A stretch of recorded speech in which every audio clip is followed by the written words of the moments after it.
Good morning, everyone. I am so happy that you are here for today's Travel Marketeering Saturday session. I am your host, Joshua Harrell. I am the Chief Revenue Officer over at World Via Travel Network. And the Chief Revenue Officer is responsible for marketing, sales, and service delivery, which I always say is probably very much like your role. So we're going to be talking about a lot of cool things, and part of that talking is a little more of a discussion. So I want to make sure that those of you who are joining live, you join in the discussion, the conversation today, using that Q&A down below. So welcome, welcome. And if you are watching this on demand, or watching it on demand on our YouTube channel, or if you want to go back and watch this, it will be on our YouTube channel. Just search World Via Travel Network, and you will be able to find our YouTube channel. You'll find this video along with other videos. So if you haven't subscribed to our YouTube channel, please do. Now, I'm going to get tucked in. I do have a presentation. I'm not just going to chat. So hold on one second. Let me get my sharing business going on here. But again, thank you guys for joining in live. Uh, so let's get started with today's topic. So we're going to be building an effective travel marketing campaign. This is a very meaty topic, so you're going to want to stay through to the end. I'm just going to tell you right now, this is a very meaty topic. I'm sure you guys are going to have loads of questions, so make sure you keep that coming. But this is going to be a fun topic because this is really where we get into marketeering. So you might be asking, if this is your first time here, what is marketeering? Marketeering is the activity of selling goods and services in a marketing system. Why is that important? Because for many people, marketing seems like an art form. And there are artistic elements that are incorporated in delivering marketing or executing marketing. But marketing is not an art form. I'd like to think I'm an artist, but I think I'm an artist in other ways. So I am really almost a scientist, an engineer of marketing. So marketeering. Now, what we're all about is travel marketeering. So same definition, but for your travel business. So everything that we talk about in these travel marketeering Saturday sessions is about the marketing systems around very specific topics, specifically for travel businesses.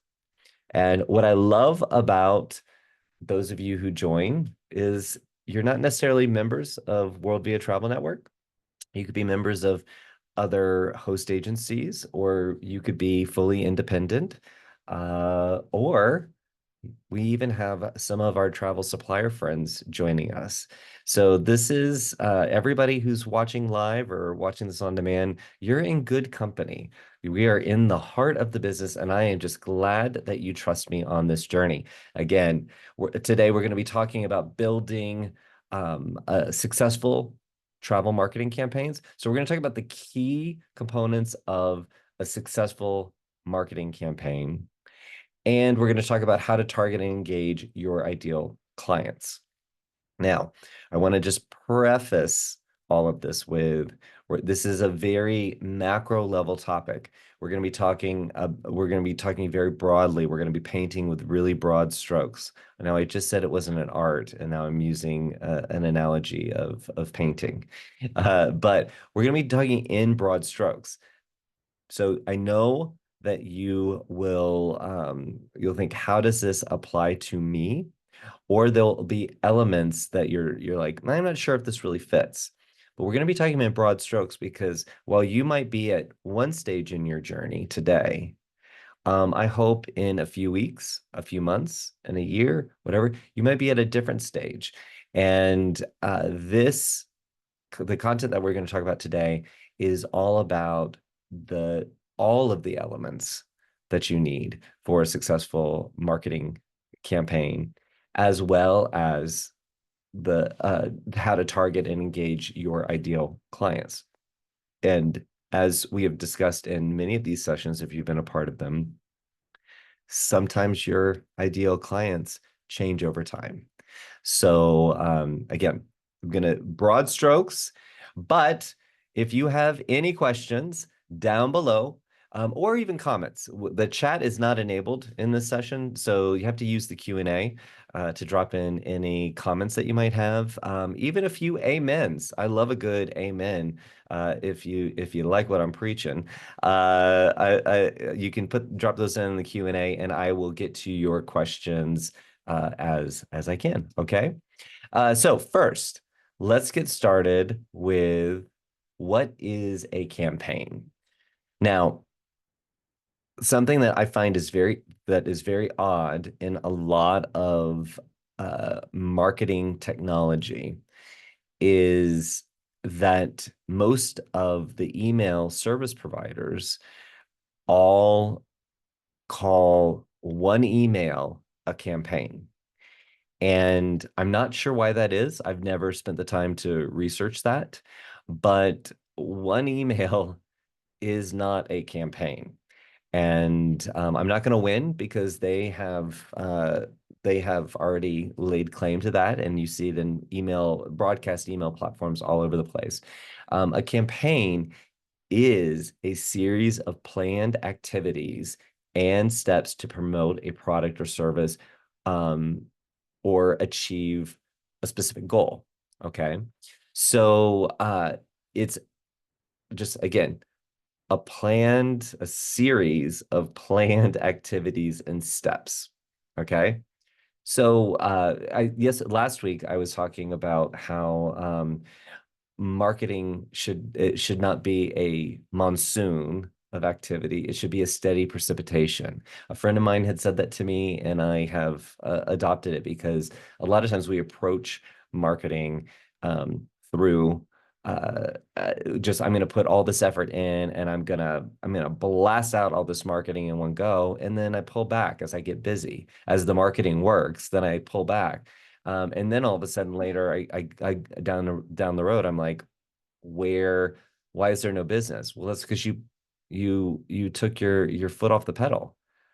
So just I want you to think about that, because I hear, whether it is with travel marketeers or marketeers in other businesses, the referring to campaigns as one activity, and a campaign is a series of planned activities. They're not just haphazard. Okay.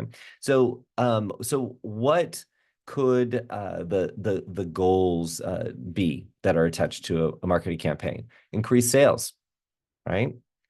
That is probably the number one goal of you doing any marketing, is to increase sales. But specifically, when you're planning a marketing campaign, what sales are we increasing? Are we increasing sales for a specific category that we want to sell? A specific product? Maybe we want to increase sales of a group that we've put together. So if we're creating a campaign, we're attaching it to a specific goal. We're going to increase sales of this. Now, it could still be broad. It could be, I want to increase my sales this quarter by X. And then I'm going to create a campaign around that. Okay. Another goal could be to improve brand awareness. Now, if you are at the infancy of your business, brand awareness is really important. And brand awareness doesn't have to be sometimes, especially if it's a business for it's you are the business, a solopreneur business. Sometimes using the word brand awareness seems a little too lofty. It seems too big. But you are a brand. You have there are personal brands. You even have a personal brand if you're not in business. People know you for something. So when I use the term improve brand awareness, it can be for the company or it could be for you and being known for travel. And this ties, oops, I need to move me out of the way. Ooh, look at me, I'm just moving around. Uh, it could be to generate leads. Now, generate leads, I put this in as a goal because and you might say, well, increase sales is a goal. Isn't that I would be generating leads, and that's increased sales. Generating leads is a very specific goal, and it's a step in the process to increase sales. So your ultimate outcome could be increased sales, but the goal for a campaign could be, let me just generate the leads. I just want to generate the leads, and ultimately, like I said, it will turn into sales. So you can have campaigns that are, I'm going to increase my sales, maybe with this supplier, maybe a specific supplier. But then I want to generate leads for my Alaska tour with me, or cruise with me trip that I've put together.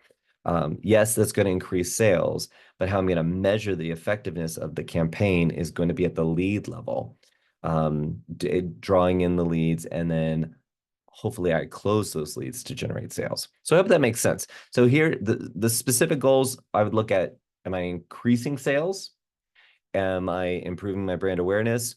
Or am I generating leads? They all should roll up to more productivity, more sales. But these are the different goals that I would attach to your campaign. So I'm going to move me back over to the side. Look at me. I'm just sliding around. Wait a minute. Let's do this. I'm going this way. Oops, I leaned the wrong way. I'm going this way. All right. I need to stop playing with this. All right. So let's talk about the key components of a successful campaign. And before we jump in, I want to say this is, like I said, this is a meaty topic. We're going to talk about a lot of details. And the reason why I'm saying this is you might be saying, I'm just getting started, right? You're talking about things that is so not even in my imagination at the moment. But I'm going to tell you, I don't care what you're marketing, the areas that we're going to talk about, the things that we're going to, the key components that we're going to talk about will inspire you to think about your campaigns differently, or to even think about campaigns in a more comprehensive way. So I know that's a big promise, but I guarantee you, I've worked with marketers for decades, and even very experienced marketers are not thinking about their campaigns to this level. This is next level, okay? So because of that, I knew that you were going to need some extra steps here, or you were going to need some extra support. So right now, go type in this URL, go to worldv.co. Okay, so not worldvia.com, worldv.co/campaign. When you go to that link, it's going to ask you to either log in to Google, or if you're already logged in, it'll ask you to make a copy of a Google Sheets document that I'm sharing with you. The reason why you're making a copy is because I don't want you overriding my template. Yeah. So you can do whatever you want once you make a copy of this document.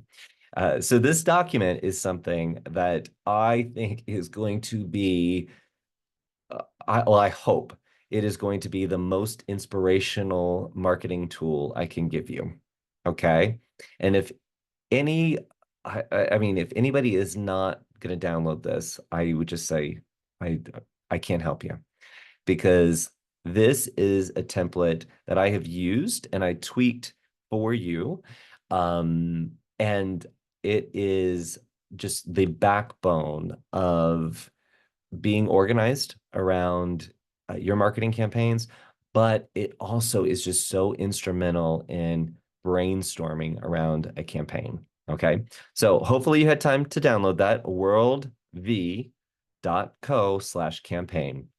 And I'll give you that URL at the end, just in case you're like, I don't need what he's talking about. It's not that important. Yeah, it is. So let's talk about what these key components. So let's talk about the different components. All right. So first and foremost, we need a campaign name. I know that doesn't sound like a big deal, right? But give your campaign a name. In your business throughout the year, you should have multiple campaigns. You shouldn't just have one campaign. You should have multiple campaigns. There could be seasonal campaigns, or there could be campaigns around different product categories that you sell. So make sure you have a campaign name. And the reason why that's important, especially on the document that I just gave you, is you have a tab for your annual campaign planner. And then you've got an example of an individual campaign planner, and you can copy that document. It's filled out with some sample information to help inspire some ideas. But on the annual campaign, you could go ahead and drop in a bunch of different names for your different campaigns. So obviously keep it organized. What is the objective of your campaign? So that is the reason for this thing that you're doing. So is it to increase your sales by 20% within a specific time period? Is it to generate 20% more leads for something that you've already been selling or promoting? So be specific about your objective. Now, your goals can be uh, components of your campaign. A goal is it is a stepping stone to reaching that objective of this campaign. So it's basically breaking down different components of your campaign, and when you knock all your goals down, then you've reached your objective. Okay. I also want to clarify too. Sometimes your campaigns are going to be really big, and sometimes they're not that big. So some of the things that we're going to be talking about a comprehensive list of things that you can be doing in your marketing campaign. However, sometimes you might just be doing a series of emails. Remember, it's a campaign, so it's a series of activities. You could just be doing email and some social media posts, right? Or it could be much bigger than that. And believe me, I'm going to give you some inspiration on here. Okay. So not everything, this is a very comprehensive breakdown of what goes into a campaign, a successful campaign. So sometimes your answers are going to be the same from campaign to campaign, which is a-okay. However, your objectives should definitely be different and your goals should be different. If you are just repeating the same things over and over again, like I just want to get the word out there. Oh gosh, that makes my skin crawl when someone says, I just need to get the word out there. Oh, that is absolutely not measurable. So ask yourself, if you're creating the same objective over and over again, is it a specific goal? Is it something that at the end of the campaign, can I tick the box and say, yes, I did this? If it's not, ask yourself, so what? So if let's just say you said get the word out there again, makes my skin crawl. Say so what? Why do I need to get the word out there? Those that what you start to answer is going to get you closer and closer to being very specific. And Kara, you are exactly correct. I would like to acknowledge Mrs. Kara Brown. Sorry. She said smart goals apply here. It sounds like specific, yes. Measurable, yes. Attainable, and relevant or realistic. I've seen it written out different ways, and time bound. Yes, you're exactly right. I just wasn't going to remember how to break down the acronym there, so I really appreciate you defining it for me. Uh, always within life, set goals that are SMART goals. Um, Make sure it's super specific. It is something that you can measure, and it is attainable. And I'm just gonna get on my soapbox for a moment here around attainable. I know many people who their first year in business say, I'm going to do $1 million in sales. Well, you might as well say, I'm going to do $1 billion in sales, because unless you have a proven network of people who are ready to buy, $1 million I'm going to just say it's not an attainable goal. So it needs to be attainable. And guess what? If you meet your goals, you can always raise them, right? But if you constantly miss your goals, you will feel defeated. And that motivation is very hard to just call up whenever you need it. Um, Believe me, I know.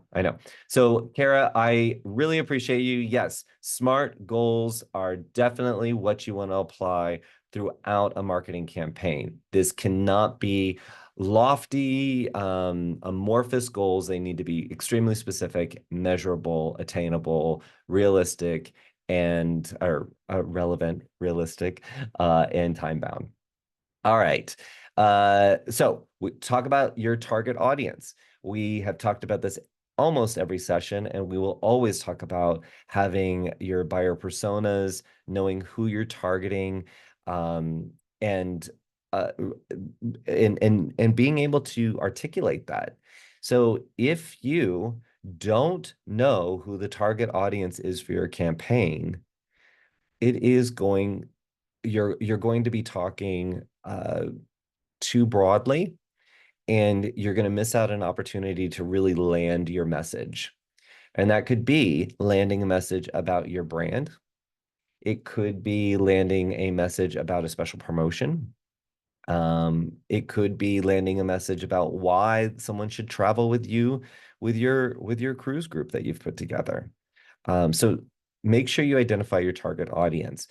This does not, depending on the campaign, does not need to be your your maybe you have three different ideal clients in terms of buyer personas.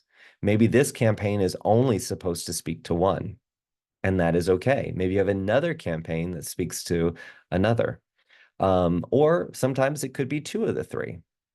But this target audience is not necessarily the target audience, your only target audience. This could be very, very specific. And in fact, it could be, say you're trying to broaden yourself up. Maybe your agency maybe you're a multi-agent agency, and you've got some agents who have joined that have expanded your agency's capabilities, meaning they are experts in areas that maybe you haven't been. So you might be stretching your reach to reach a new segment, to generate leads for them, which will ultimately bring money in for your agency.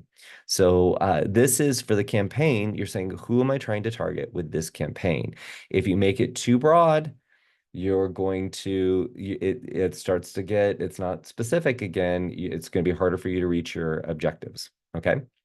Um, and then this is where, like Kara said, measurable, your key performance indicators, KPIs, with every single thing that you are doing, you should have some way to indicate whether it's working or not. Remember, these are marketing systems. So you have to be able to break down each component of what you're doing and say, is that working? Because the bigger goal of increasing sales or generating leads, that's the top level of what you're trying to reach. But it can be site visits. If I do this campaign, will I increase my, I anticipate I'll increase the visits to my website. So if only 50 people visit your website today, and you're going to do a campaign that you think should be able to double that, then one of your KPIs is site visits, and you want to see if you are hitting that goal of doubling your site visits. Okay. So you're always gonna want a measuring component, and that's your KPI, your key performance indicator. Okay. And all of these terms are not specific to travel. This is good marketing, okay? So I'm giving you the language. I'm opening the door to show you what's behind the curtain when it comes to marketing. So if you feel like you're not a marketer, you are a marketeer, because I'm giving you this information. Okay. All right. So that is a campaign overview. Next part is your campaign strategy. So what is the strategy that you're going to employ for this campaign? Remember, the campaign is a specific activity that you're doing. It's a series of activities. You got to make sure I'm reinforcing that definition. It's a cluster of activities. Okay. So when we're talking about strategy here, this is not necessarily the strategy of your agency and your bigger brand strategy. This is about the specific campaign. Now, sure, it can share some of those same things, those same strategies, but when we're talking about the campaign, we're really drilling down to something very, very specific. Those specific goals, either promoting a product, service, or another goal. So what is your value proposition? All right, you're going to hear about this all the time. What is your value proposition as an agency?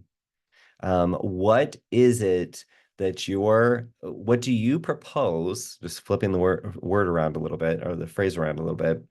What do you propose to your prospects is the value of working with you?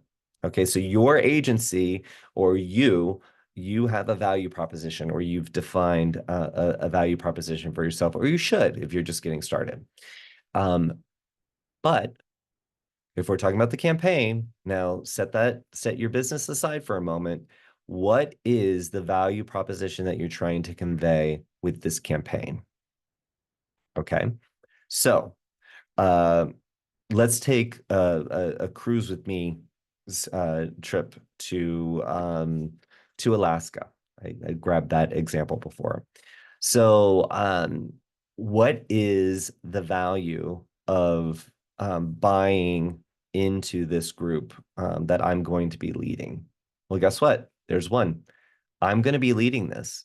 And I have been to Alaska 13 times. I have not been to Alaska yet at all, but I'm just saying, I'm playing a role for the moment. So I've been 13 times. So if you want to go to Alaska, if it's on your bucket list, and you want to go to Alaska, do you want to navigate it on your own? I'm sure the cruise lines will have some wonderful experiences because they take people to Alaska all the time. But guess what? I am somebody who has been many times, And I like certain things. I like to travel a certain way. And through your awareness of me, if you've already been a client of mine or you're a part of my audience, um, you know that, or part of this is that you would like to travel the way that I travel.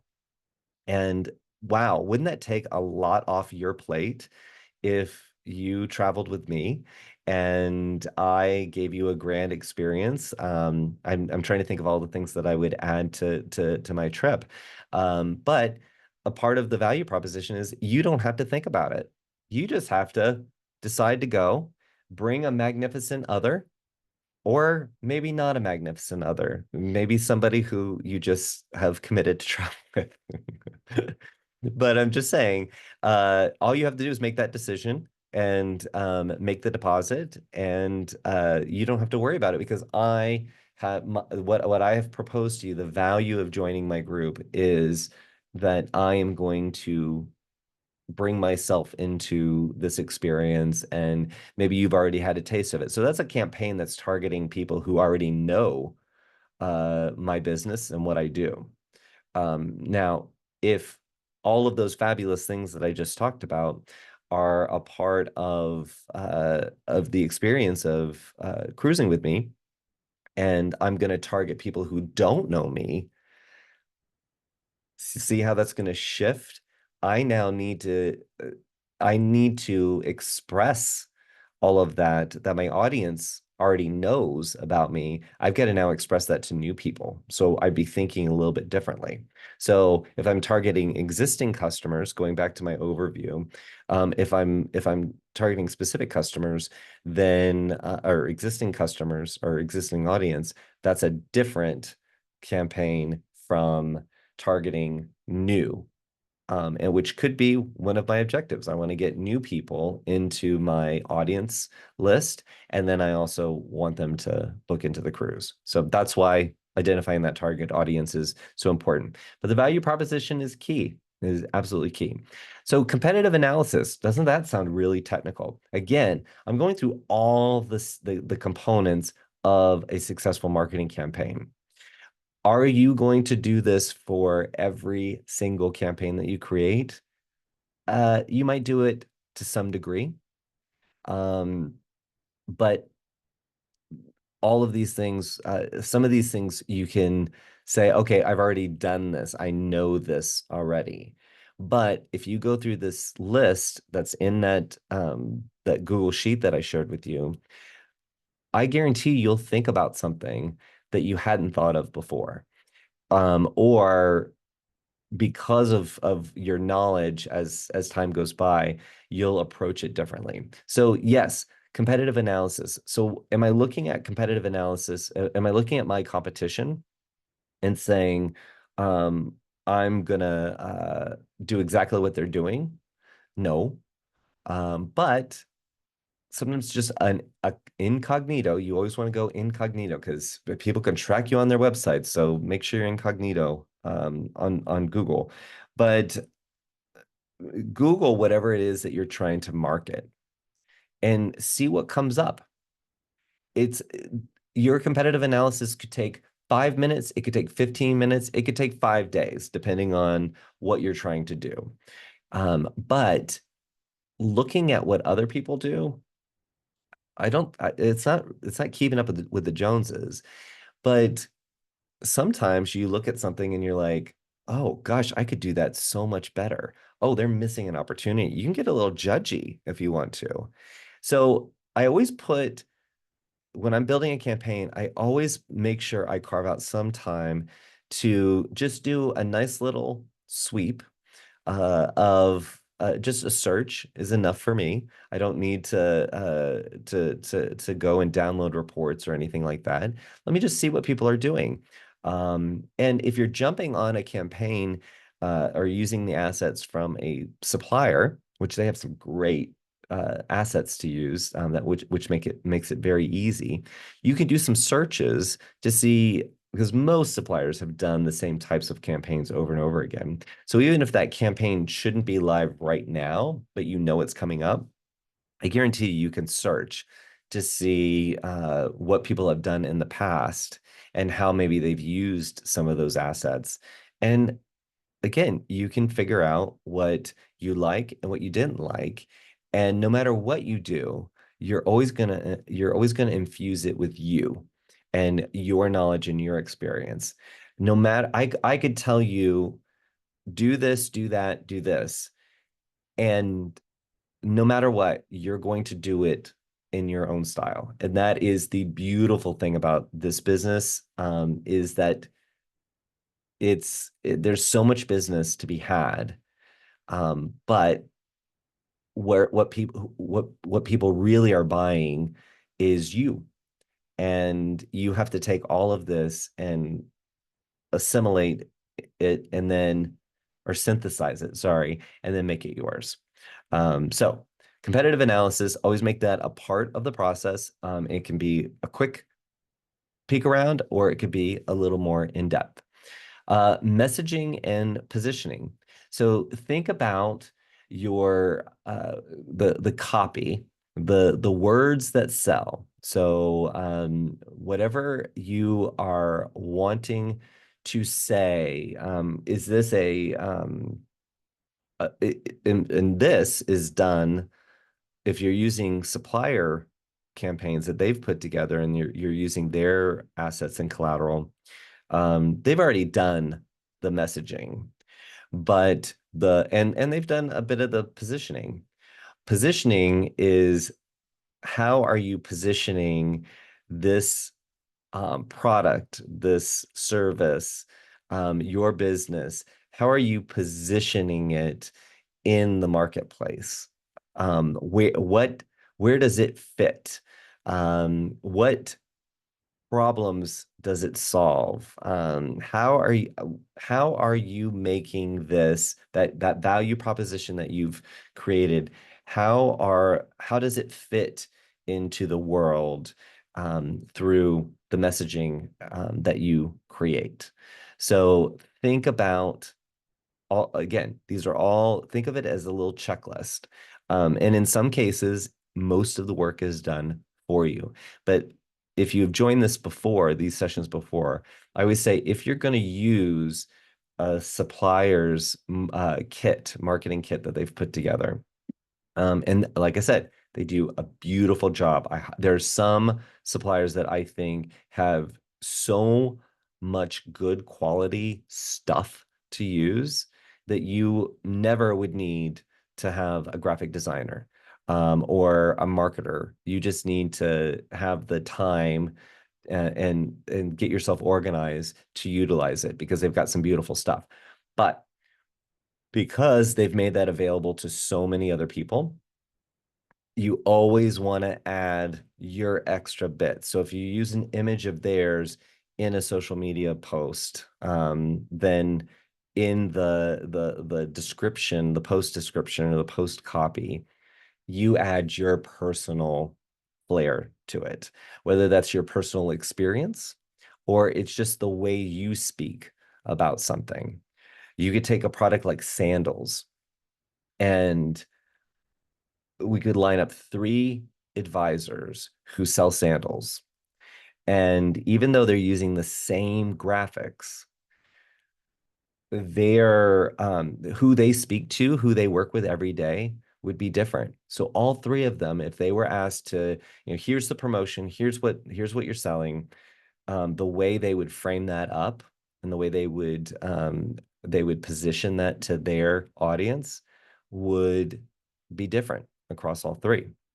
So that is an important component, especially if you're using someone else's images, graphics, things like that, is to make sure that you put your stamp on it. All right. Another part of the checklist here in the campaign strategy is your marketing channels. So what vehicles are you going to use to communicate your message?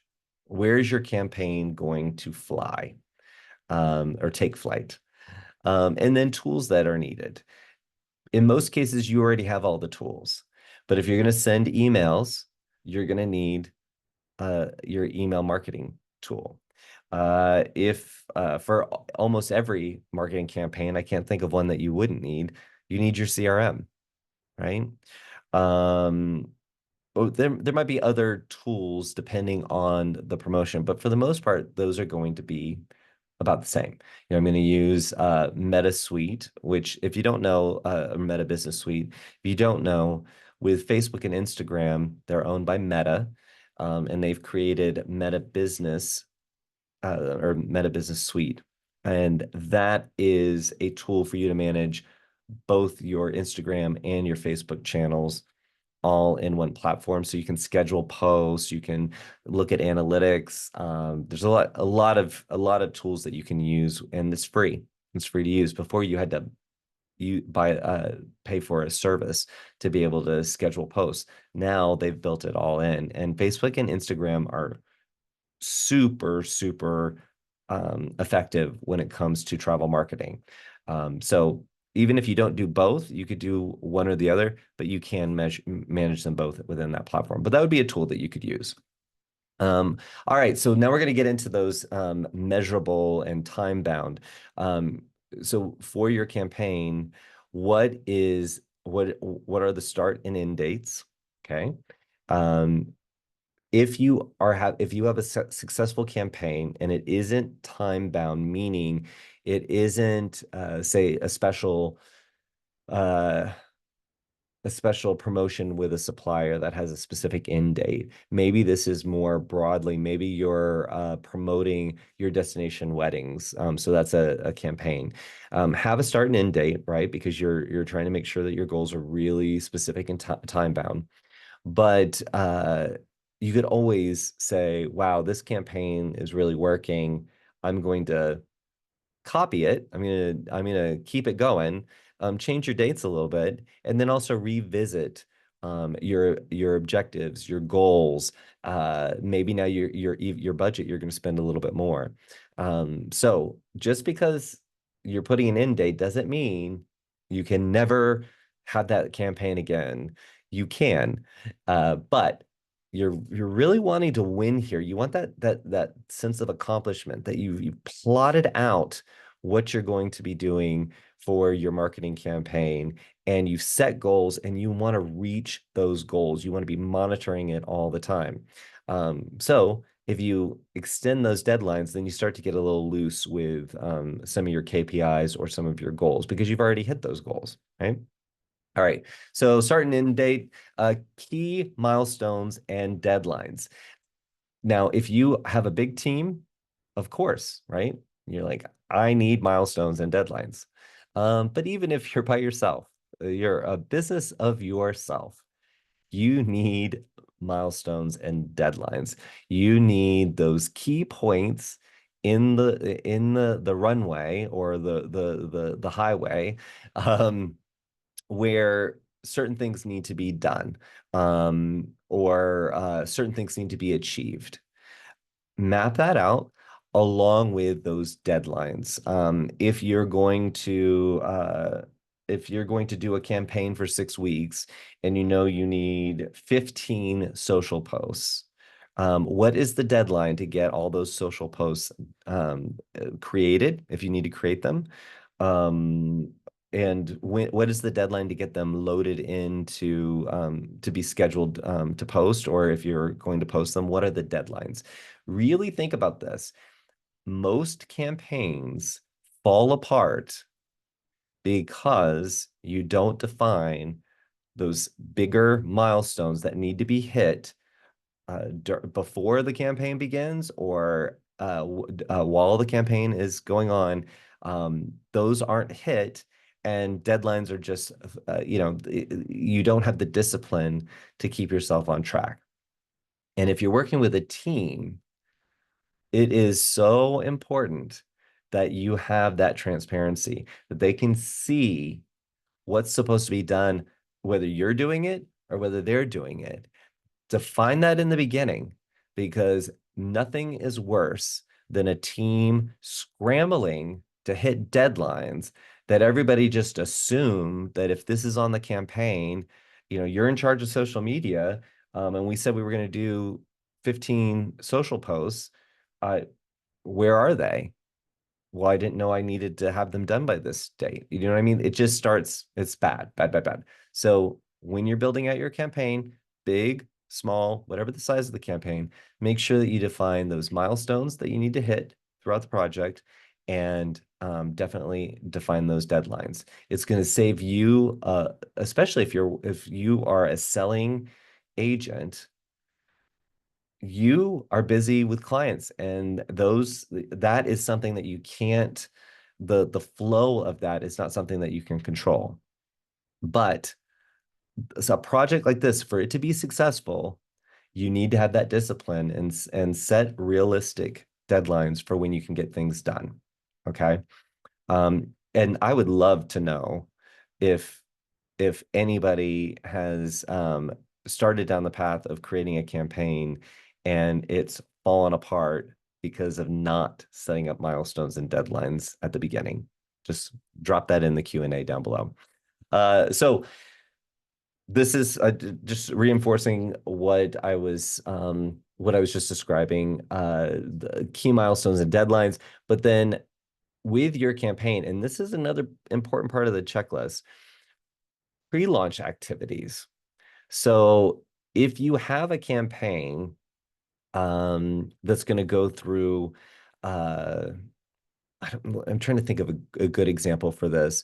But okay, so say you need to build up, maybe you've been a little quiet on social media for a while, but you don't want to just turn on a campaign that's promoting a specific product. You want to kind of ease into it. You don't want to be sell, sell, sell when social media is supposed to be a conversation with your audience, right? So a pre-launch activity could be start to post a little more on social media in order to kind of lay the groundwork for what's about to come.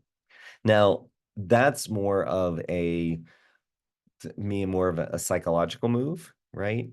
But you have pre-launch activities that are the ramp up for the project, right? And really, when you look at a campaign, it is a project, right? So what are the pre-launch activities? What are the launch activities? What needs to happen at the start of the campaign? And then what are the post-launch activities? And some of those post-launch activities could be reviewing the performance of the campaign. But it could also be things like additional follow-up or nurturing the leads that were generated through the campaign.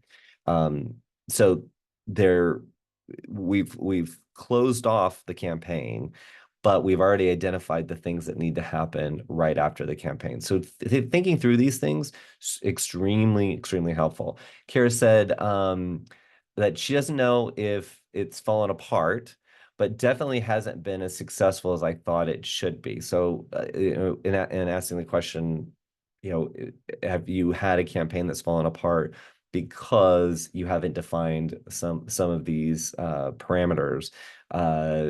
She said it didn't fall apart, but it wasn't as successful as she thought it should be. But knowing Kara, I'm sure she had a very critical eye on what she did in order to change up how she's going to approach the next campaign. So Kara, thank you for chiming in there. But we should always be learning from what we've done and continuously improving for sure. All right, so let's talk about money. You want to make money, but you need to plan for how much are you going to spend.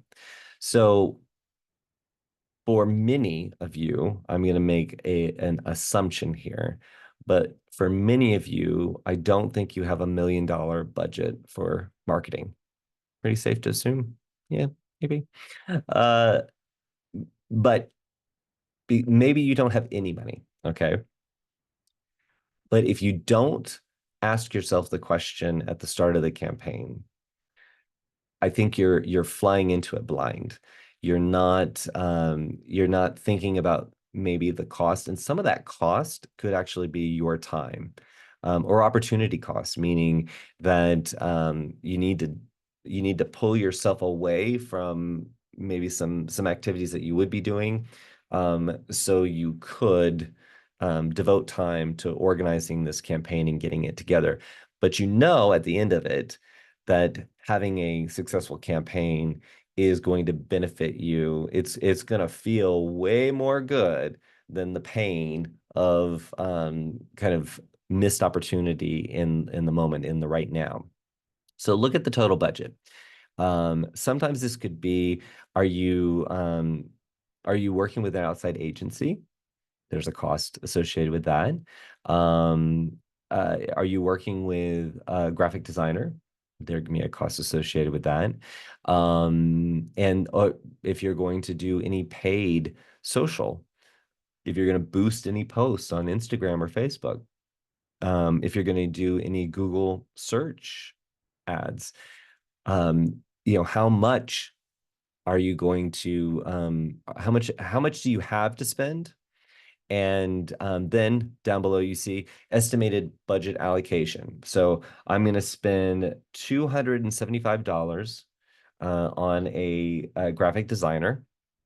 I'm going to spend $1,000 on social media advertising. And I'm trying to think of something else. Maybe you don't have a CRM, and you need you've identified that as a tool that you need. So maybe for this campaign, you're going to invest in a CRM if you don't have access to one already. Now, if you do that, I wouldn't put the total cost of any of the tools that you're buying. I wouldn't put that into the financials of this campaign, because you need to spread that out over months, over years. You're going to be using it for a long time. So don't put everything into this, but think about any kind of expense that you might have. If you're doing a trade show or an expo, what is your how much are you going to spend on your booth decorations? Do you need printed pieces? Are you going to do a mailing? There's the design of it, there's the mailing of it. Um, any type of cost, make sure that you figure out what your total budget is, allocate it, and think about your required resources. And that could be, again, you're not spending any money, but what do you need? Do you need time from one of your agents to work on this project? Include that in here. Okay, that should be your budget and resources, and then contingency plans. If this doesn't happen, what am I going to do? Okay, again, this is a very comprehensive list.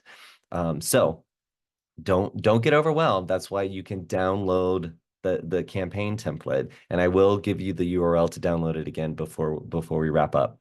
Oh, let's see. Kara said, let's see. Is there a minimum spend for social media or Google ads to make using paid ad worthwhile, or rule of thumb? Kara, in most cases, I want to say $25 is the minimum. Okay. Now you say worthwhile. Um, this is how I feel. This is what I feel about paid digital advertising. Is, if you're going to do it, start small, because you can always scale up. I think that applies to many things, but it's something that don't set it and forget it. Otherwise, Facebook will gladly spend your money, Google will gladly spend your money, and you won't see the results. So if you are doing a paid campaign, you need to be monitoring it daily. So when you say worthwhile, if you're going to spend, oops, I didn't mean to smack the microphone there. If you're going to spend $25, or you're going to spend $25 a day for 6 weeks, whatever the budget is, just make sure that you're keeping your eye on it. Now, that's rule for everybody. I think that anybody who's done paid advertising, paid social, paid search, will say the same thing. But I feel like even if you dip your toes in the water, let's say you're going to put $100 in and you're going to spend $10 a day on whatever platform. So that's not going to be a lot of activity, okay? But it's enough for you to see how it all works, and to get some information, or gather some intel on uh, how you've crafted it and how you've targeted your audience, if that works. So if the word worthwhile, I feel like you learn with everything that you do. So I would experiment with $100, depending on the campaign, depending on the desired results. And then I would add where I'm seeing success. Does that make sense?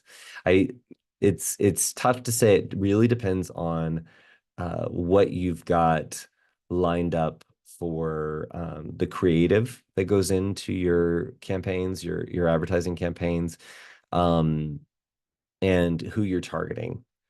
So if you're getting started, I think $100 investment to get comfortable with the platforms. They make it very, very easy. Both of them, both Facebook or Meta and Google, make it very, very easy to get started. But the secret is really in the details of they've got, I believe they call it an express option. Like, here's the express option to set up your ads. Well, sure, that's really easy. How much do you want to spend each day? What do you want the ad to say? That's great. But really digging into some of the details of targeting. Maybe you only target your local area, or your state, or a region in the United States. Really understanding who your target is and applying that through those platforms. That is, if you're not going to do that, then I wouldn't start social media or search advertising. I think that is definitely a topic we need to go into very, very soon. All right.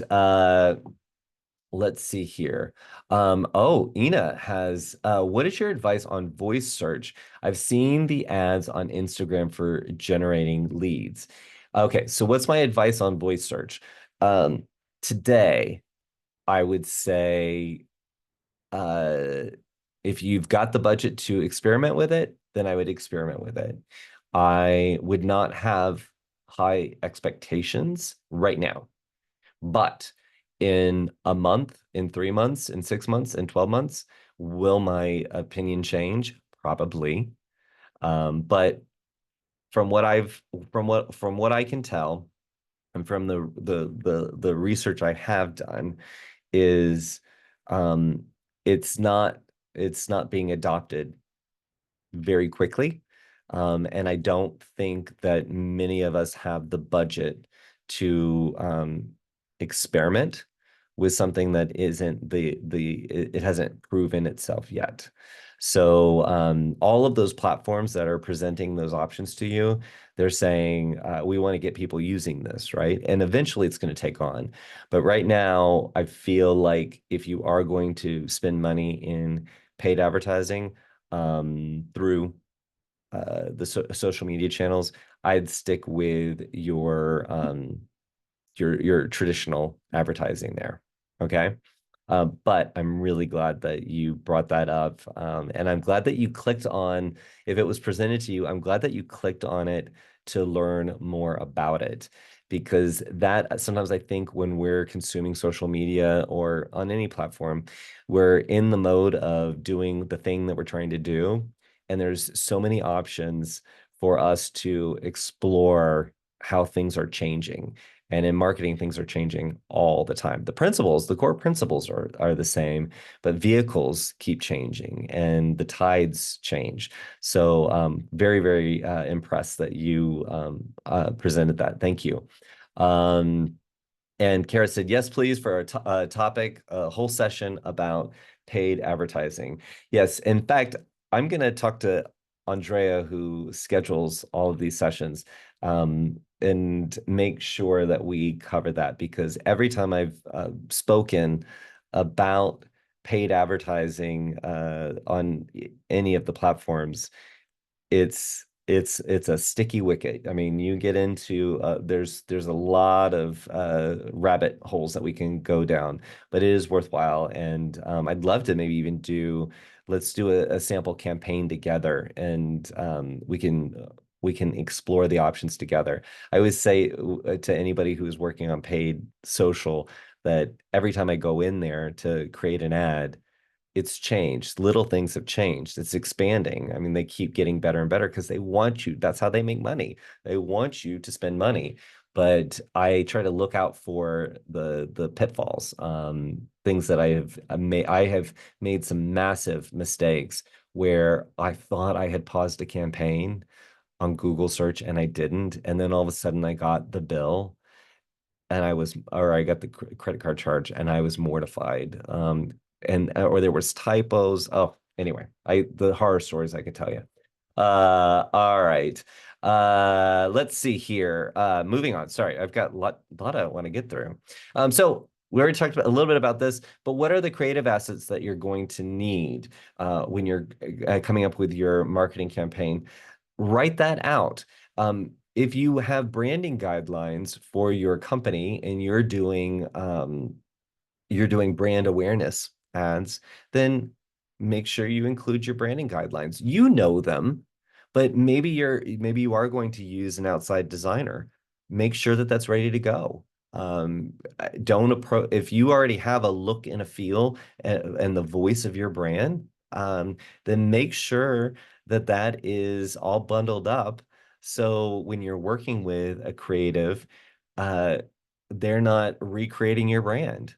Now, sometimes there's some nice little accidents that happen. Somebody will do something, and you're like, "Oh, I'll make that a part of my brand." But you're going to waste a lot of money if you've already got this established and you're not giving your creatives, whether it's a copywriter or a designer, those elements. Again, this is a comprehensive list. So if you are the sole marketer in your company, then do you need to have all this defined? No. Uh, I hope that you're working within a structure that you know the tone of voice, or you're experimenting with the tone of voice and you're very cognizant of that. But this is again the comprehensive list. So just even walking through this is, I think, extremely helpful. What's the creative direction? That would be what you're going to give your creative, the output that you want to see. You need to be very directive, because sometimes it can be a collaborative relationship. But if you're working with a creative for the first time, you need to be very, very specific. Have samples of a copy, the words that are used to promote something. Have samples of that. Have samples, images. If you like a particular style of graphic, make sure you have examples of that. Now, if you're doing something for with a supplier, they have very specific branding guidelines. So even though they might allow you to incorporate some of their elements into yours, if you are working with a creative, you need to make sure that they have what are the rules when it comes to working with another company's brand and their design creative assets. Okay. Really, really important. If you think about this at the beginning, you don't have to worry about it later. So promotion to distribution. So within your campaign, and again, all of this is in the Google Sheets that I shared with you. And when you click on that, when you go to that URL, it's going to make you make a copy. So you can do whatever you want to it. You're not going to mess up my template. Okay, don't do that. But all of this is in there, so you don't have to, and there's even in the tab marked individual campaign planner, there's actually a faux campaign with some examples of what you might say, and in some cases you might just copy exactly what was in that template there. But just so you know, gives you some examples. So what are your promotional strategies? How are you going to promote this campaign? What is your content distribution plan? Where are you going to distribute your content? That was a great definition, wasn't it? But let me give you an example. You might be doing a campaign about Alaska, going to Alaska. And uh, there may be opportunities for your local news outlet or community, depending on your community. There might be a newsletter or email newsletter for your community. So you might write articles. You might be a guest blogger or writer for those different publications. So maybe you've got those channels already open to you. But as a part of this campaign planning, you're going to strategically leverage some of those opportunities to write an article or share a press release about this particular campaign. Again, your campaigns can run the gamut of different things, but where are you going to distribute your content? Where, if you do videos, where are you going to distribute those? And then again, comprehensive list, influencer marketing strategy. Now, whenever I say influencer, I always feel like somebody thinks of a million follower person on social media. And yes, those are influencers, but I want you to think a little smaller, I guess. Normally I want you to think big, but I want you to kind of take it down a little bit. Influencer means someone who can influence their audience, their tribe. Okay. That could be your pastor. That could be community leaders. That could be the head of the homeowners association. That could be it can be a number of people. You could have in your friend network, you could have someone who you are amazed at how many people they know. Like whenever you go out to dinner with them, people are stopping by the table, like you're with Liza Minnelli. I don't know why she was my example there, but I'm sure you have friends like that. So, so that would be an influencer in my strategy. So I might do something. I might see what is appropriate for me to do so I can leverage their audience. And it could be something that you're collaborating with. Maybe they've got a podcast and maybe they're always looking for guests. And you are an expert in something that is it's relevant to their audience. So that can be a part of your strategy is working with an influencer in that way. So whenever I say influencer, I just want everyone to not think about a famous influencer on social media. I just feel like that is you're blocking out some opportunities that are right within your reach. And I believe that everybody knows somebody in that space. Heather said, a Pied Piper, as said in Signal What You Sell. Exactly. Thank you for quoting one of our training education sessions, Heather. A Pied Piper is somebody, and maybe you are a Pied Piper. Now, in this case, if you're building a campaign, you can't include yourself. You've already included yourself in all the different channels that you have, distribution channels that you have. But maybe you're a Pied Piper that leads groups. That is a total thing. But there are other Pied Pipers out there who, the moment they're excited about something, everyone knows about it, right? So thank you, Heather. I love it that you brought in Pied Piper. Oh, and it looks like uh, Kara would love examples of paid advertising, and Jasmine also said that Would love a great sample of a Google ad. Okay, so we've got stuff to do here, guys. Hey, most Saturdays I'm going to be here with you. Next Saturday I'm not, just so you know, just setting expectations. All right, so we'll get on that. All right, and then we're going to talk about that measuring, right? The metrics and analytics, tools for tracking performance, metrics to monitor throughout the campaign, and reporting frequency and format. Now, if you're a solopreneur, do you need to set a set schedule on when you're going to run the report from Google Analytics on number of site visits and lead conversion? No, you don't. But if you're on a team, very, very helpful. And I'm going to say, I know this, I've had experience with this firsthand. If you don't tell people when you're going to be reporting on results, then you're going to get inundated with people asking, "How's it going? How's it going? Is that the money that we're spending on this, is it working?" Make sure that that's set up at the very beginning. Of course, you might want to drill into something ad hoc. That's fine. But if you're working on a team, make sure that you're really, really transparent of when to expect certain things. So if you don't meet those deadlines, then they can ask. Otherwise, they're going to be really on your nerves asking for stuff. But even if you're by yourself and you don't need to signal that, just make sure, like I said, especially with Google Ads, Facebook ads, that you are monitoring it on a daily basis. And yes, there are some things that you might get a bunch of inquiries on your website, or you feel like it's a bunch of inquiries.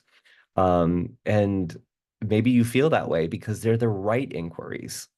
Maybe it's the same number of inquiries you've gotten in the past, but now the inquiries that you've gotten are very specific and they're exactly what you've been marketing. So you didn't, if your goal was to generate more leads, you didn't hit that, but a better quality of lead, you did. So while it may feel like something, you always want to get back to the very the black and white, the very specifics, that data. So it helps you think um, more rationally, make more rational decisions than emotionally. Okay, and I just say that it's just words of wisdom. I've been there, done that. And then if you have a team, when you're working on your campaign, what are the roles of the team members involved? And then make sure that all those tasks they're assigned out and everybody's got their responsibilities. You want to identify a DRI, a directly responsible individual. Okay. Avoid group tasks. Create 16 social posts, and then you put 3 team members on that task. Well, who is actually responsible for making sure that task gets done? Because I guarantee you, all 3 of them think that somebody else is keeping up with who's doing what. Okay, so make sure that you always identify a DRI, a directly responsible or direct responsible individual. Okay. Let's see. Anonymous attendee. Who? Database decisions. Yes. Yes. Yes. I'm going to start doing snaps. What do you guys think of this top? It's a little like a sherbert cow going on. I don't know. All right. So poll time. Are you right now? So I didn't actually load a poll here, but I'd love for you to drop in the Q&A. Are you overwhelmed by the list of key components of a marketing campaign? Just drop it in the chat. Or are you glad to know that are you glad that we went over those? Let me know. Oh, I'm loving this. Carol said, no, this is very helpful. Yay. Um, uh, Althea said, yes, she's overwhelmed, but glad we went over it. Very happy about that. Penny said, yes, thank you. Uh,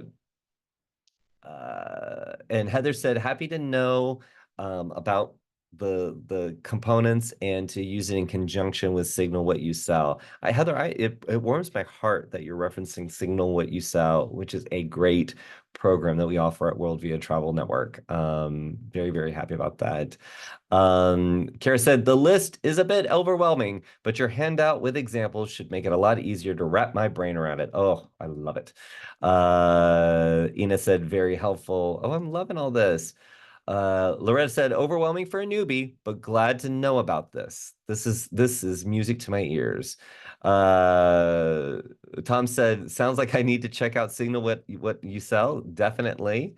And Jasmine said, this is great stuff. Thank you. I love it. All right. Oh, and Haley said, still processing the information. She's on the West Coast. Sorry, but so glad I joined. I made sure to download a copy of the information. Yes, and uh, if you didn't get the link, you joined a little bit late. The link, I'll give you the link in just a moment. Okay. All right. So let's get into target and engage your ideal clients. So we're going to just run through a bunch of things to consider when targeting and engaging your ideal clients. And again, this is going to be a comprehensive list. And I want you to take notes on it, and I want you to keep it with your spreadsheet. Maybe we'll add it to the spreadsheet. Sorry, and you just made a copy of it, so we'll just make it a separate handout. But anyway, not all of these are going to apply to you in every campaign, but I wanted to give you some things because I knew we were going to go through this big comprehensive list. It was going to open a can of worms with questions around different components of a campaign. But again, I'll go back to the fact that if every campaign, whether you're investing money or not, maybe you're investing time, if you go through that spreadsheet and hit each of those components of a campaign, you are going to have better results. You're going to have a better experience than the agency down the road or the agent that you might be. Maybe you're competing a little bit, friendly competition, right? You're going to be way ahead of them. And it's going to allow you to feel like you're in control in an area where a lot of times you don't feel in control. So very, very happy that we went through that, but I want to go through some ways to target and engage your ideal clients. So first and foremost, we already talked about it, define your ideal client persona. You have to have that for any campaign that you're working on, but for your business, you have to know, you have to identify what makes up that ideal client. That doesn't mean, and I've said this before, that doesn't mean that you have to turn people away. You don't have to turn people away if they don't fit your ideal customer. But if you're spending any money, time, energy to try and attract clients, make sure that they're who you want. You have a very clear picture in your mind of who they are. Segment your audience. So in your agency, you might have people who are existing clients. You might have people who are just subscribers to your newsletter. You may have people that they've become known to you through doing events, or I'm sorry, my brain just kind of spun out for a moment there. But you've got, that's a way to segment your audience, the people who you know, who are in your email database. You can also segment them by what they have expressed interest in. So maybe you sell 3 different categories of travel. So that maybe they've submitted inquiries about one of those categories or multiple categories. Within any email service provider or your CRM, you can create different ways of tagging your customers or your database, please do it, because that is where you're going to have the most success when you're trying to communicate, convey a specific promotion or a campaign. You need to make sure that it matches. Again, you've identified your target audience for each campaign. So how do you get to that group within your database? You get to them through how you've segmented them within your database. So not every message is going to go to every person in your database. It can, but you're missing out on an opportunity to speak directly to those people who should receive that message. All right. It's an extra step in the beginning, but it pays dividends in the future. Okay. Um, and so Kara said, is there a downside to sending an email to the whole database? What would happen if you did that? And I know you typed that while I was just kind of going through it, but the downside is uh, depending on your business. And I know a little bit about your business, Kara, so I feel like that's a different, you're a you've set yourself up in a different way. The audience that you have in your database are you have a very specific way to travel that you've built your business around. So I imagine most of the things that you're promoting are applicable to your whole audience. But in other situations or in other businesses, you might have family vacations and you might have couple vacations or in your audience, you might have couples and you might have families. Let's just use that as an example. If I am sending out a bunch of messages about family vacations to my couples, they're not at family mode yet.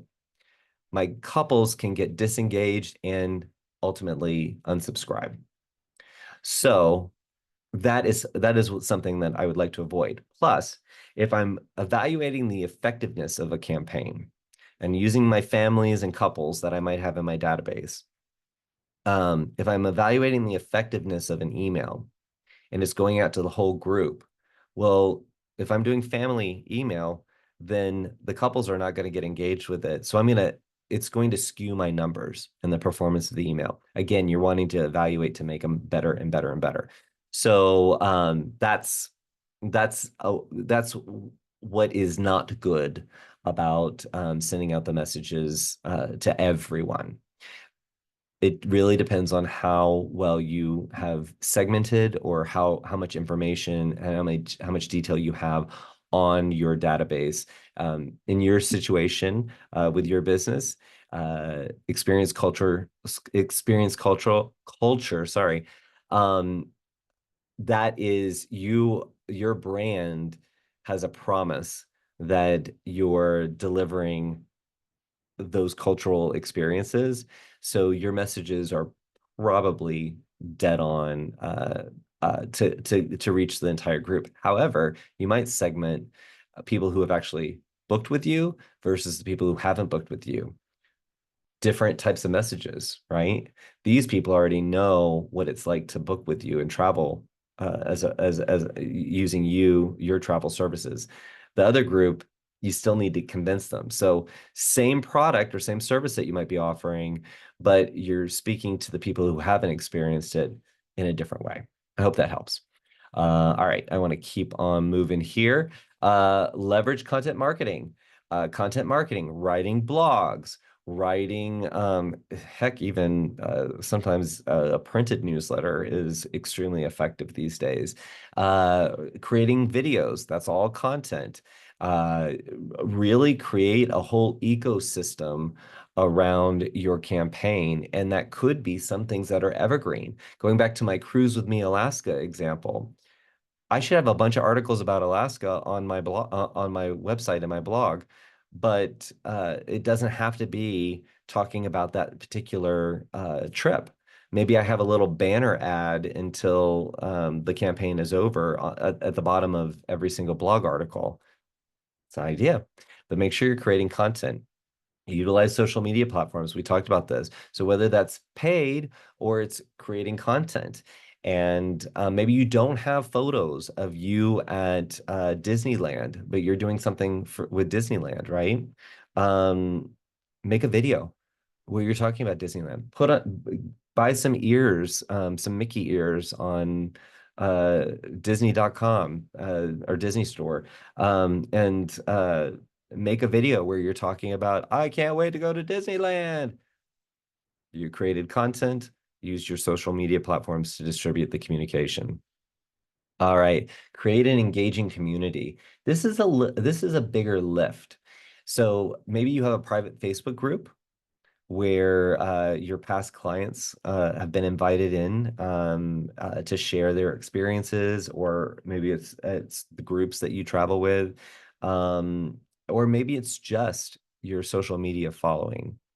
But a miss for a lot of businesses is that they're just pushing out messages and always think about social media as if it were a party. If you met somebody at a party who is just talking about, oh, you gotta sign up for the special deal with Royal Caribbean, right? You would avoid that person. Make it be the best host or hostess of your party, right? And that's through the creating an engaging, that's creating an engaging community. If they comment, reply back. Um, and it's not just in social media. This is in life. Create an engaging network around your business and around you. Don't only come out of your apartment when it's time to sell some product. Be engaged. Be Make sure that your network hears from you, whether that's online or in person. All right. Incorporate user-generated content. Now that sounds extremely formal, doesn't it? But just that's just describing, hey, if your clients have traveled, gone on trips with you, or you've been their advisor, get them to share content with you, photos, videos. Ask them if you can share it on your platforms. That's social proof. When people see that real people use this agency, this advisor. It's just really helpful, and it expands your overall the aesthetic of your brand, because now we can see real people. Sometimes you have to use stock photography. Sometimes you have to use your Canva graphics to convey messages. But man, if I sell Mexico and all-inclusives, and I've got photos of couples enjoying these all-inclusives, oh, that's the best testimonial. And many people who create that content for themselves would love for you to share it on your platform. Okay. So figure out ways to do that. Host webinars or live events. Work with a local restaurant to host go to an Italian restaurant and see. Most of them have private rooms, and maybe you take it for a Wednesday night when it's not busy. They get a chance to promote their restaurant, and you get a chance to promote an Italy tour that you've put together. Create live events like that, host webinars. So easy. You can create a Facebook Live for free. You don't even need any webinar tools, right? What's preventing you from doing it? You're waiting for the phone to ring so you can talk about your love of Italy and the tour that you've put together. Why keep that to yourself? Put it out there, get it out there in the world. Go live. And if you can, if you have a Zoom account where you can host webinars, or another platform that hosts webinars, webinars are great ways for you to get people to register to come to an event. Maybe you even work with a supplier to co-host it with you. But they're great ways of capturing people who are interested. They may not show up to the live when you actually go live, but they've now indicated that they were interested. So in terms of temperature wise, they're more of a hot lead for whatever it is that you're promoting. So host webinars and live events, email marketing campaigns, use email. You may think that email is dead. Every marketer will tell you email is still the most effective way to communicate your promotional messages. So use email. If you're a member of World via Travel Network, you have Email Plus for free. And it is enterprise level. You've got all the bells and whistles you need to create great email campaigns. Plus, we even create 4 free newsletters for you every single month. How's that? We're an extension of your marketing team. Engage with those influencers. We already talked about that. But remember, they're not the million follower influencers unless you run in those circles. And some of you may. Let's see. Oops, I got to move myself. Use retargeting ads. I'm going to pop myself way up here. Use retargeting ads. Now, that is a more complex activity.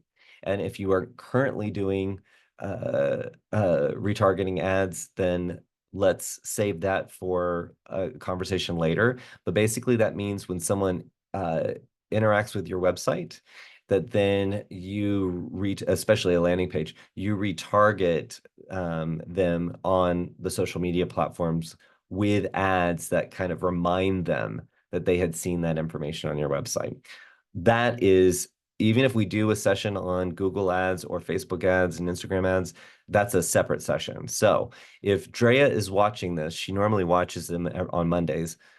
Drea, we need a session on Google ads, we need a session on Facebook and Instagram ads, and then we need a session on retargeting ads. She's going to love that. All right, personalize your message.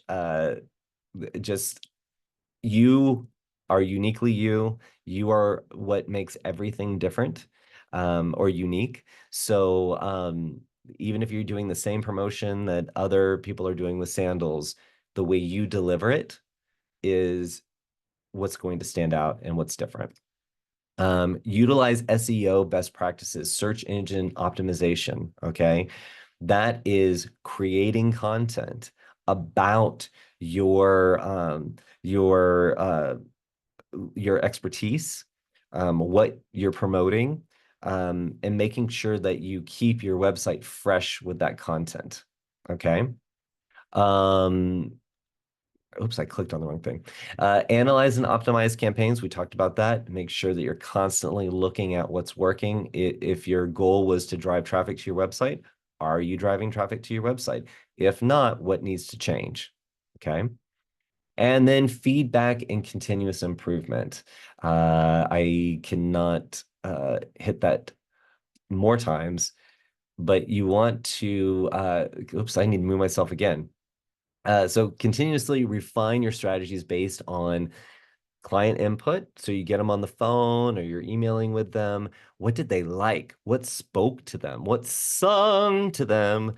What worked? What didn't work? What was confusing? You get that from your interactions with them. The results, did things work? Did they not work? If they worked, do more of it. If they didn't work, what would you change? And also, as refine your strategies based on the market changing. So a great example, which most advisors who have been in business for the last few years, a great example of this was the tour operators went crazy while the cruise lines were not in the water, right? Because of the incident, aka the pandemic, right? So tour sales were off the chart. So at that time, would you have been promoting cruising? Probably not. Um, and now cruising is off the charts. So if that impacts your business and what you're promoting, then you're going to make some subtle changes to your campaign strategy based on what's going on in the market. So be mindful of all those things, but always look for feedback and strive to continuously improve upon yourself. Now, I promised you, here is the URL for you to download the campaign tool. And this is a template. When you click, when you go to this URL, it's going to ask you to make a copy of the document. So make a copy of the document, and then you can use it. You can edit it. I'd love to hear your feedback on it. We can continually refine this, but you're going to get on one page, you get an annual calendar. So you can jot down you can plan your full year in different stages. You can jot down your budget, and then you've got a tab for an individual campaign that's been filled out. So you can use that as a guide and just create copies of that for each of your campaigns. Keep it all in one file, and then each year you have your campaign planner. So I really hope you enjoy that. I wanted to also point out that, well, actually, I wanted to ask you a question. So based on all of this, what are you going to do what are you going to action in the next 7 days because of what we talked about here? So drop that in the Q&A. Carol, I see your message, a session about booths at events. And I'm going to take that as you want me to do a session on how do you make that happen? How do you execute a booth at an event? And I'd be glad. So Drea, Carol's got a request. Can we do that? I'm sure she will be happy to accommodate that. But yeah, let me know, guys, what are you going to action in the next 7 days based on this session? And it could have nothing to do with the marketing campaign. It could have something you were inspired about to do something else based on what we talked about here. So drop that in the Q&A. I'd love to go over that before we wrap up. And I just wanted to put out another call. If you had not joined our private Facebook group, go to facebook.com/group/travel marketeers. That's going to take you right there to request to join. If not, you can search Travel Marketeers, not Travel Marketeering. That is a common piece of a little bit of confusion there. So let's see. Robin said, oh, she wants the URL. There it is. I put that back. So worldv.co/campaign. All right. Let's see here. I'm going to leave that up for just a moment. Let's see. So Tom said it's going to work on defining their brand. Very, very good idea. Very good idea. Refine your brand. And then once that is where you want it to be, all of the other components of campaign planning and overall marketing planning will be so much easier. If your brand is in a state of flux, it makes everything much harder. If you don't know what your fonts are going to be, it makes designing something, you have another decision to make. If your imagery and the way that you want to appear to the world is not defined, then that always seems like you're reinventing the wheel every single time. And also, are you a part of the brand, or is it a company brand? That is a big decision to make.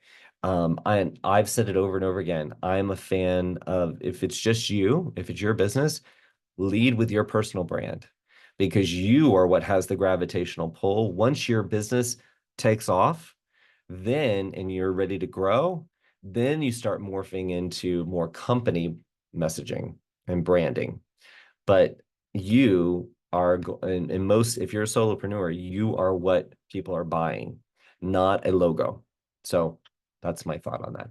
All right, I'm going to drop to my reminder. Most Saturdays I am here at 8:30 a.m. Eastern Time. You can get to the registration link for future sessions at travelmarketeering.com. So go there. And whenever I'm going to be doing this, that time is going to be available. Let's see here. Just before I close out, we've got some comments here. Misty said, I have a trade show. I'm going to do, she's going to do some better budget outlining. Good thinking, Misty.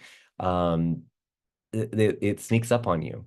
So if you don't plan for it, it does sneak up, and planning for it just makes you more informed and you make better decisions. Okay. Sometimes you might go over budget, but know why you went over budget, and make sure that you have thought everything through to where when you go over budget, you can justify it, right? So Antonio said, in the next 7 days, I will define and go over the timeline and milestones with my team for sure. I'm telling you, I every single project campaign, they're interchangeable. It's the milestones and deadlines that are where it falls apart and where the team gets confused and there's frustration. You, as the business owner, are frustrated. Your team is frustrated, whether they tell you or not. And people are stepping all over each other. So define that in the very beginning. Oh, Antonio, thank you for that. Oh, love it. Uh, uh, Carol said, download the tool. I have marketing ideas I want to map out for the next 3 months. Way to go. High five. There you go. Love it, Carol. Um, let's see. Tom said, sure does. Do you have a tool for this? So Tom was saying that working on their brand. Uh, if you go to worldviatravelnetwork.com right now, at the very top, there should be a pop-up for downloading the How to Create Your Travel Brand ebook that I did. And if it's not there, email me, joshua@worldvia.com, and I'll get you the link. I think it pops up at the very top. But if it doesn't, email me, joshua@worldvia.com, and you can email me any questions there. But that ebook is I poured my heart and soul into that, as far as defining the brand.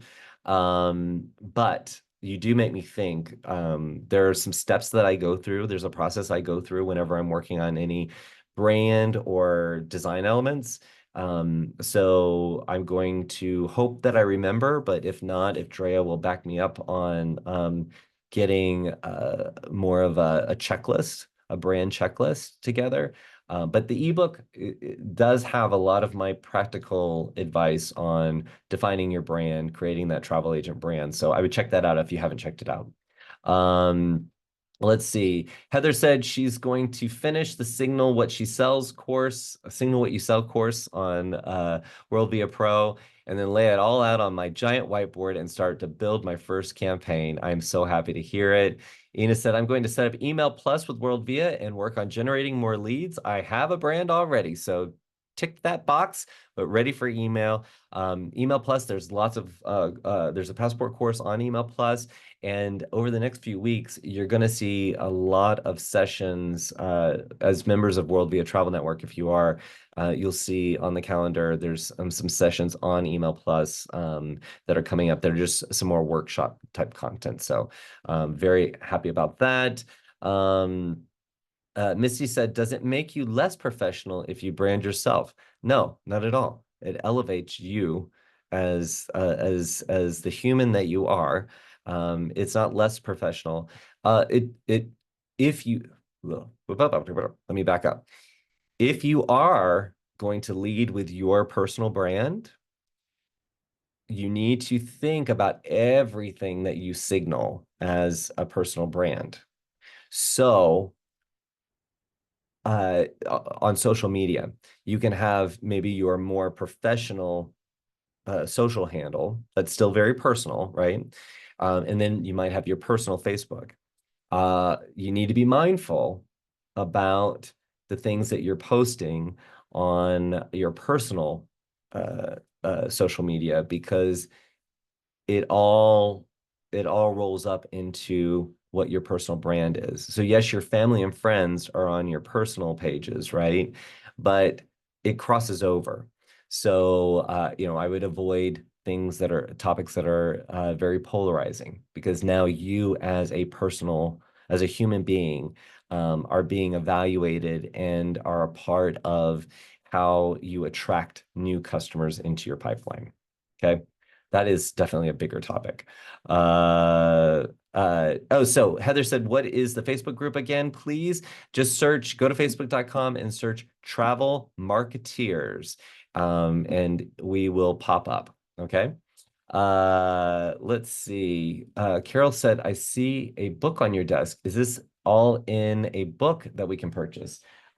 Soon to be. This is the advanced copy of our travel marketeering book that we put together. This is coming out November 1st. So this is talking about a lot of different things when it comes to marketing your business. So I'm just gonna leave that. I didn't realize it was carefully merchandised right there. Sorry. Yeah, that you'll hear about that when it comes out. Let's see. And Haley said the book behind me is not the same. The ebook on how to create your travel agent brand, I think it is only available on our website. And okay, so Robin said we need a link for this book. Okay, hold on. Let me see here. And I don't know that I can actually. Yes, I can. Hold on a second. Hold on. Hold, please. I'm gonna find this uh, because I had a feeling it might not have been where it needed to be. So let's see. Travel agent brand. Create your uh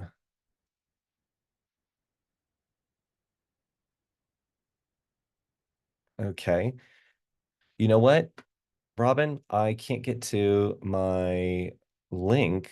Uh Hold on, let's see here. Ah, I did. I found it. Okay. Sorry, guys. I just didn't have it ready for you. All right, so I am going to, oops, no. Robin, I messed it up. I'm going to drop it in. Let's see. Ina had a question, so I'm gonna type it in here because it's the only way I can do it. Um, so I dropped it in Ina's question. So that should help you download that book. Let's see. Ina said, yes, she has both a personal and my travel business page, which I think is excellent.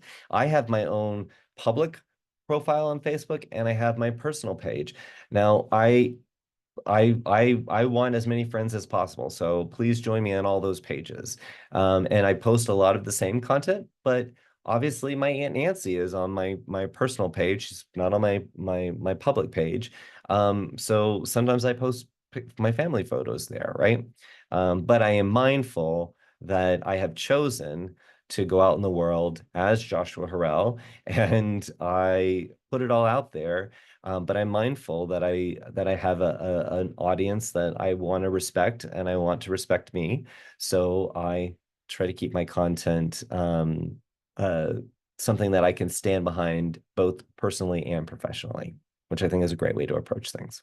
Anyway, guys, thank you so much for being here. I know we went over. I hope it was really, really helpful. Again, if you have any questions or if that link, you didn't get that link to download the ebook, please let me know. Email me, joshua@worldvia.com. I'm happy to help. I'm just so happy that you're here and wanting to be a part of this movement, this travel marketeer movement that me and my team are on to help you be able to market your business more effectively, efficiently, and with great pride because you are all marketeers. And I am so very, very proud of what you are doing just to make that step into the world and say, hey, I want to be known for travel. All right.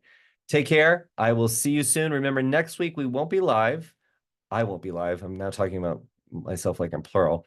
It won't be live, but you can watch any of the past sessions on YouTube. Just search for World Via Travel Network, and you will see a playlist specifically for travel marketing. All right, take care of yourself so we can take care of each other. See you real soon. Bye.